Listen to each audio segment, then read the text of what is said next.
রাসূল যখন তালহার জানাজার নামাজ পড়াইতে যায়, তালহার আব্বা তালহার আম্মা খুব খুশি হয়ে গেছে।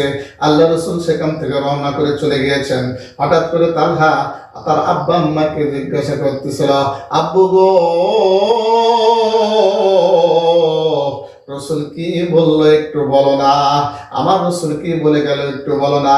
এবার তালহার আব্বু এবার বলে, শোনো, তুমি যদি মৃত্যুবরণ করো তোমার মতো সৌভাগ্যবান আর কেউ নাই। কারণ তুমি যদি মৃত্যুবরণ করো, আল্লাহ রাসূল বলেছেন তিনি নিজের সাক্ষাতে থেকে তোমার জানাজার নামাজ পড়াবে।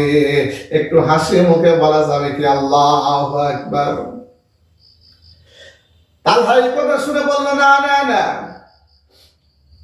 আমি যখন মৃত্যুবরণ করব ওই সময় রাসূলকে খোঁজ দেওয়ার দরকার নাই। কারণ যে সময় আমি মৃত্যুবরণ করব রে, ওই সময় তালহা রাসূলকে খোঁজ খবর দেওয়ার দরকার নাই। আমি তালহা ঘোষণা দিলাম, তাড়াতাড়ি যত সম্ভব তাড়াতাড়ি আমাকে দাফন কাফন করে কবরে আমাকে কবর দিয়ে দেবেন। কারণ রাসূলকে জানানোর দরকার নাই।